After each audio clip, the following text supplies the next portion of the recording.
If you joined us last time, we were talking about some of the whiskey output from Glasgow distillery, and today we're going to be carrying that on with another Glasgow 1770.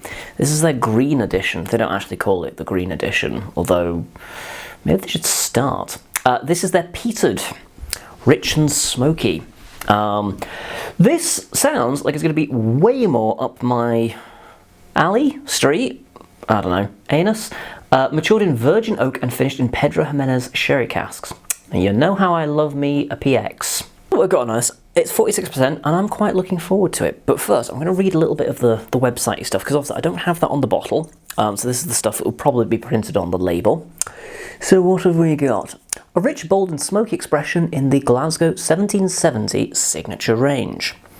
Crafted with the finest malted barley, which has been smoked with the aromatic heather-rich peat of the Scottish Highlands, so Highland peat, combined with the exceptionally pure water of Loch Katrine, and distilled in our traditional copper stills, matured in virgin oak and finished in Pedro Jimenez sherry casks.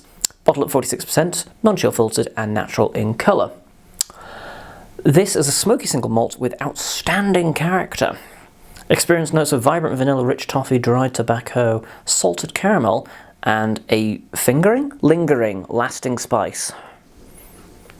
Maybe I'm in for a fingering as well, I don't know. But okay, that sounds exciting. That sounds like all the things that I love and more. It's quite a fucking dark whiskey. It's got a dark chestnut brown, or a Belhaven 80 shilling, whatever frame of reference you prefer. Oh, there it is. Woo! Hello, TCP. Wow, that's really TCP actually. I know like a lot of people describe like Lafroig as TCP, but this is the fucking real deal. That is antiseptic right there. A bit like cured meat in there as well, kind of like a good hot dog, if such a thing exists. I was watching Ashens not so long ago, and he described hot dogs as just mushed up foreskins and anuses.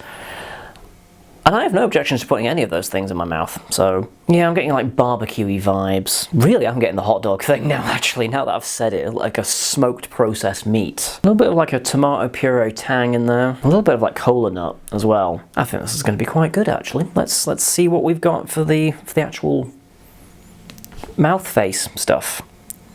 That is a massive improvement. Oh yeah, there's actual flavour. Hello. And a lot of it as well. Good evening. Wow. TCP, iodine, smoked cayenne pepper, more than a fair bit of vanilla actually. Smoked sea salt flakes. It's really reminding me of like an Ardbeg 10. That's a good thing. That's a really good thing. There is that like hint of knackered rubber that I associate with Ardbeg 10 as well. Again, it's a good thing. None of these things sound appealing, do they? Especially when I was talking about hot dogs there, but there's like a chocolate raisin thing going on. Paprika again, vanilla, brandy snaps. Interestingly enough, we had brandy snaps in the other one as well. Maybe that's kind of like the underlying signature is brandy of all things. It's a little bit sweet. There's a salinity to it, and there's like a peppery finish to it as well. Now obviously I have a bias. I loved smoked stuff. Apart from cigarettes, never gone near them. But that's a whole other story for another day.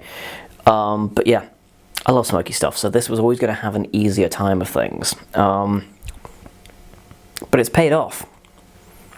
And you do get kind of like that hint of sort of like raisin juice from the PX. It does a wonderful kind of job of just kind of like rounding it out and giving this kind of like off-dry profile to the whiskey. I'm digging this. I'm really liking it. Let's stick some water in it. No visible looshing. Well, there's a kind of like wriggling in there. Oh, we've gone over to kind of like smoked bacon and maple syrup. There's vanilla too. There's like a little bit of a hint of like salt and vinegar crisps. Cola glazed gammon, if you've ever had the fortune of having one of those. Again, quite briny, saline. Still on kind of like smoked pork products, but you know, we've gone away from hot dogs a little bit. Or have we? Yeah, I think we have actually. It's a little bit of kind of like a char on there, like if you're standing close to like a barbecue grill, kind of like the charcoal smoke. There's a little bit of that. It's giving me this lovely kind of like honey roast insert food stuff here. It's the honey kind of glaze on something. It's like a layer of sweetness coming through. Excited to dive into this now. I hope it stood up, because the last Glasgow that we tried, the water kind of wrecked it. It has, but it has calmed down. I'm getting more of a tannic quality now, kind of like a red wine, like a Bordeaux kind of a flavour up front. The smoke's still there, but it's closer to kind of like a smoked German beer. You know, it's kind of like, it whispers of smoke as opposed to kind of like, bam, I'm smoke, hi, how you doing? Still quite saline. One thing I will say, the smoke lingers more now. It's more of a progression on your palate, whereas before it was kind of like smoke and then it kind of disappeared off to do other things. This, it sticks around more. It's more coating. I'm still getting smoke, so it's subdued, but it lingers more, which is unusual. That's strange. I like caramel toffee in there as well. Oh, and I like baking chocolate in there, like dark baking chocolate. That's really nice. I really dig that. Again, I have a bias. So this obviously was going to appeal to me more than the other one, because that's kind of like floral and stuff, and it's not really ticking my boxes, that one, whereas this one, hello. I get why they've done 3 releases now. Because again, it feels like they've tried to kind of like cover all the bases in the hopes that, you know, enough people will relate to that being kind of their signature. But I dig this. I like this one. I would probably buy a bottle, but I think I'd have to think about it, because I'm like, okay, is it better than like an Ardbeg or a Lechaig? I'd probably just get an Ardbeg or a Lechaig. Therein lies the problem. Again, they've kind of gone a bit generic in that respect. It's much better, but would I get it over, say, something else? Probably not. And therein again lies the problem. How does this stand out? But hey, those are just my thoughts.